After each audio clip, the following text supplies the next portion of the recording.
রাহমাতুল্লাহি ওয়া বারাকাতুহু। কেমন আছো শিক্ষার্থীবৃন্দ? আশা করি আল্লাহর রহমতে সকলেই ভালো আছো। আজ তোমাদের আমি একটা গ্রামাটিক্যাল আলোচনা করব, যে গ্রামাটিক্যাল বলে ট্যাগ কোশ্চেন। যে গ্রামাটিক্যাল কি বলে? Tag question. এই ট্যাগ কোশ্চেনটা তোমাদের অন্তত প্রয়োজন হয় কিছু কিছু ক্ষেত্রে, অথবা এই ট্যাগ কোশ্চেন উঠিয়ে দিয়েছে কিন্তু শিখা ভালো। এই ট্যাগ কোশ্চেনটা শুধু 9, 10 ইন্টারের জন্য, যারা অনার্স মাস্টার্স ইংলিশ হবে তাদের জন্য ইম্পর্টেন্ট। তো শিক্ষার্থীবৃন্দ কথা না বলে চলি ট্যাগ কোশ্চেনটা কি। ট্যাগ কোশ্চেন হচ্ছে, ট্যাগ কোশ্চেনের বাংলা অর্থ হইতেছে তোমার সংক্ষিপ্ত শব্দ। মানে ট্যাগ শব্দের অর্থ কোনো প্রশ্ন আছে এটাকে জুড়ে দেওয়া, মানে সংক্ষেপে একটা আনসার দেওয়া। ঠিক আছে শিক্ষার্থীবৃন্দ? তো শোনো, ট্যাগ কোশ্চেন করতে হলে তোমার কি জানতে হবে? সেন্টেন্স সম্বন্ধে ধারণা রাখতে হবে এক, আর দ্বিতীয়ত তোমার ভার্ব সম্বন্ধে ধারণা রাখতে হবে। তো শিক্ষার্থীবৃন্দ কথা না বলে চলো ট্যাগ কোশ্চেনটা কিভাবে করতে হয় আমি এখন তোমাদের দেখাবো। তো শিক্ষার্থীবৃন্দ, ট্যাগ কোশ্চেন করতে হলে তোমার আগে সেন্টেন্স সম্বন্ধে ধারণা রাখতে হবে। সেন্টেন্সের বাংলা সেন্টেন্স বলতে দুই প্রকার, একটা অ্যাফার্মেটিভ সেন্টেন্স আর একটা হচ্ছে নেগেটিভ সেন্টেন্স। অ্যাফার্মেটিভ মানে হ্যাঁ বোধক, হ্যাঁ অ্যাফার্মেটিভ মানে হ্যাঁ বোধক, আর এটা মানে কি না বোধক। ঠিক আছে শিক্ষার্থীবৃন্দ? একটা হচ্ছে হ্যাঁ বোধক আর একটা কি না বোধক। তো ট্যাগ কোশ্চেনের শব্দ হচ্ছে যেটা হ্যাঁ বোধক থাকবো ওই সেন্টেন্সটাকে তোমার না বোধক করতে হইব, আর যে সেটা না বোধক থাকবে এটা তোমার কি করতে হবে? হ্যাঁ বোধক করতে হবে। ঠিক আছে? এবার শিক্ষার্থীবৃন্দ, সেন্টেন্সের পরে তোমার দুইটা ভার্ব সম্বন্ধে ধারণা থাকতে হবে। যদি এই দুইটা ভার্ব সম্বন্ধে তোমার ধারণা না থাকে তাহলে তুমি ট্যাগ কোশ্চেন পারবে না। যেমন ভার্ব মূলত দুই প্রকার, একটা হচ্ছে অক্সিলারি ভার্ব আর একটা কি প্রিন্সিপাল ভার্ব। এটা তোমরা সকলেই জানো। অক্সিলারি ভার্বের বাংলা অর্থ হচ্ছে সাহায্যকারী ভার্ব, আর প্রিন্সিপাল ভার্বের বাংলা অর্থ হচ্ছে মূল ভার্ব। তো অক্সিলারি ভার্বগুলো কি আমরা কিন্তু সবাই জানি। যেমন অক্সিলারি ভার্বগুলো হচ্ছে এক নম্বর দেখে লিখেছো auxiliary verb A U X I U L A R auxiliary verb B E R B. Auxiliary ভার্বগুলো কি? যেমন এম, তারপর ইজ, আর, ওয়াজ, ওয়্যার। ঠিক আছে? ওয়্যার একসাথে লিখলে ওয়্যার, তারপর হ্যাভ, তারপর হ্যাড, ঠিক আছে, তারপর হ্যাজ, তারপর shall S H A W shall, should S H O U L D should, তারপর কি ডব্লিউ আই ডব্লিউ উইল, তারপর would W O U L D would, তারপর কি ought ought O O U L G S T ought, তারপর can, তারপর can, তারপর could C C O U L E could. ঠিক আছে শিক্ষার্থীবৃন্দ, এগুলোকে বলে অক্সিলারি ভার্ব। অক্সিলারি ভার্বে এখন আমি তোমাদেরকে ট্যাগ কোশ্চেন দেখাবো। চলো শিক্ষার্থীদের কথা না চলে যাই। যেমন ট্যাগ আমি করি, যেমন এক নম্বরটা দেখো, যেমন he is a S T U D E N টি, এটা ট্যাগ কোশ্চেন করো। ঠিক আছে? He is a student. Tag question করতে গেলে দুইটা জিনিস পড়বে একবার, সাবজেক্ট ভার্ব, সাবজেক্ট ভার্ব আর কিছু না। আর হ্যাঁ তোমাদের জানতে হবে সেন্টেন্সে কি হ্যাঁ বোধক আছে না না বোধক আছে। তো শিখে দেখো, হি ইজ এ স্টুডেন্ট, সে একজন ছাত্র। এটা হ্যাঁ বোধক না বোধক কিভাবে বুঝবো? কারণ এমন নট নাই, এই কারণে হ্যাঁ বোধক, এটা কি করতে হবে? না বোধক করতে হবে। কিভাবে করবা? আগে তুমি এই সাবজেক্টটা দেখো, এন্ড অক্সিলারি ভার্ব, মানে কি ইজটা অক্সিলারি ভার্ব এন্ড ইজ লিখবা I S is N O T not, is not দিবা না, কারণ এর সংক্ষিপ্ত প্রশ্ন। ইজ দিবা, ইজ দিয়া ওই নটের পরিতে একটা কমা দেবে, এটা হলো সাইনেবলেশন। তারপর টি, এটা সংক্ষেপ ইজেন্ট, তারপর এখানে হি আছে বড় হবে ইজেন্ট হি। ঠিক আছে শিক্ষার্থীরা? Isn't he. আবার তার একই প্রশ্ন যখন বড় কে যাব he is not N O T not A S T U D E N T, he is not a student, he is not a student. এটা কিন্তু না বোধক। আমি বলছি না বোধক থেকে এটা হ্যাঁ বোধক করতে হবে। যেমন এর নট আছে দেখে এটা আমার না বোধক করতে হবে, এটা যা আছে তাই লিখবে। মানে ইজ আছে ইজ, তারপর হি আছে হি। দেখো শিক্ষার্থীবৃন্দ, এটার সাথে এটা পার্থক্যটা কি? ওকে, আরেকটা দেখো, যেমন যেমন I had H A D I had a car C A R car. ঠিক আছে? I had a car. তা আই হ্যাড এ কার এটা হ্যাঁ বোধক না না বোধক? নিশ্চয়ই হ্যাঁ বোধক, নট নাই। যেমন হ্যাডটা কি অক্সিলারি ভার্ব, মানে এইচ এ ডি হ্যাড টি কি লিখবা? ঠিক আছে? তারপর ওই যে এন্ড এর সাইনেবলেশন টি ইজন্ট। ঠিক আছে? হ্যাডেড, এটা কি বলে? হ্যাডেড, তারপর আই আছে আই, হ্যাডেড আই।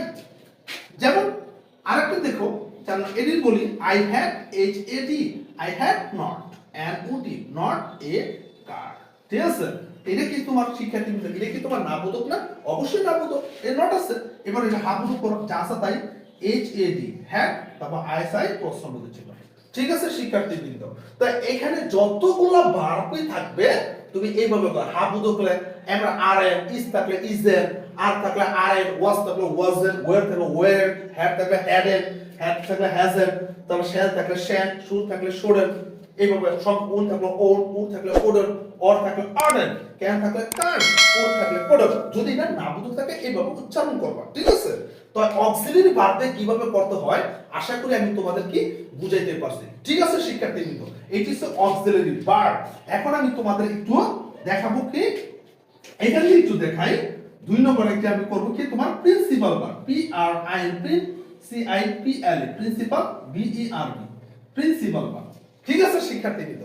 এবার প্রিন্সিপাল ভার্বে কিভাবে তুমি ট্যাগ কোশ্চেন করবে একটু শোনো। প্রিন্সিপাল ভার্বে তোমার ট্যাগ কোশ্চেন করতে হলে তোমার টেন্স সম্বন্ধে ধারণা থাকতে হবে। যদি তোমার টেন্স সম্বন্ধে ধারণা না থাকে তাহলে তুমি প্রিন্সিপাল ভার্বে ট্যাগ কোশ্চেন করতে পারবে না। এবার মনে করো কোনো একটা সেন্টেন্স যদি, যে কোনো একটা সেন্টেন্স মানে কোনো সেন্টেন্স যদি প্রেজেন্ট টেন্স থাকে, প্রেজেন্ট টেন্স মানে কোনো সেন্টেন্স, আমি একটু তোমাদের একটু দেখাই। কোনো সেন্টেন্স, কোনো S E N T E N C, কোনো সেন্টেন্স যে present P R E S E N T, present tense T E N S E, present টেন্সে থাকে, কোন সেন্টেন্সে প্রেজেন্ট টেন্স থাকে তাহলে তোমার ট্যাগ কোশ্চেন করতে ডু অথবা কি ডি উ এস, ডাস। ট্যাগ কোশ্চেন করতে ডু অথবা ডাস। আর পাস্ট টেন্সে থাকলে P A S T, past tense T E N S E, past টেন্সে থাকে কি ডিড। এই ডিড দিয়ে তোমার ট্যাগ কোশ্চেন করতে হবে, ঠিক আছে শিক্ষার্থীবৃন্দ? প্রেজেন্ট টেন্সে ডু অথবা ডাস, আর পাস্ট টেন্সে কি ডিড দিয়ে ট্যাগ কোশ্চেন করবা। এখন তুমি প্রশ্ন করতে পারো ডু অথবা ডাস প্রেজেন্ট টেন্সের সকল ক্ষেত্রে জি না, ডাস শব্দটা তুমি শুধু ওই ক্ষেত্রে বসাবে ডাস। যেমন থার্ড প্রসেসরে হি, এই যে শি, ইট, এই তিনটা ক্ষেত্রে তুমি কি বসাবে ডাস, ডি ইউ এস ডাস, ডি ইউ এস ডাস, ডি ইউ এস ডাস।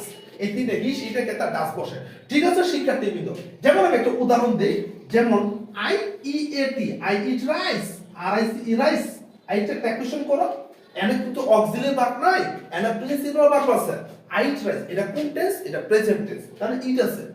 তাই ইটের ক্ষেত্রে আমি তো প্রেজেন্ট ডু অথবা ডাস দিয়ে করতে হবে। যেমন সাবজেক্ট এখানে আই আছে, এটা হাফ বুদুক সেন্টেন্স, এখানে কি ডু লেখছো, ডু দে এন্ড দে সাইলেবরেশন T, don't I, don't I, clear শিক্ষার্থীবৃন্দ?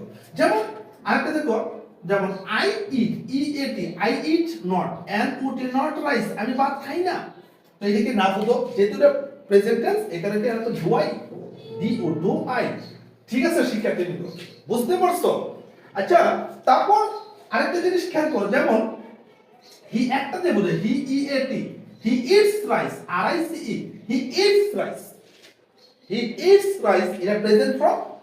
তো এটা কি সাবজেক্টে কি তোমার থার্ড পারসন সিঙ্গুলার নাম্বার, কারণ হি সে ডাস বসে, এখানে তুমি ডু বসে, এখানে বসে does, D O S does, and the subject doesn't he, doesn't কি হি, ঠিক আছে শিক্ষার্থীবৃন্দ? যদি এটা না বোধক থাকতো নট, তাহলে এটা ডাস হি, ঠিক আছে শিক্ষার্থী? তো আমরা তো প্রেজেন্ট ফর্মে বুঝাইতে পারছি। এখন আমি তোমাকে একটু পাস্ট ফর্মে দেখাবো কিভাবে পাস্ট ফর্মে তোমার ট্যাগ কোশ্চেন করতে প্রিন্সিপাল ভার্ব দেয়া। তো শিক্ষার্থীবৃন্দ একটু খেয়াল করে দেখো, পাস্ট ফর্মটা দেখো, একটা দিয়ে বুঝাই। যেমন he walk, W A L K E D, he worked, he work, he work hard, he work go school, he work go school, দেখো সে হাইটে স্কুলে যায়।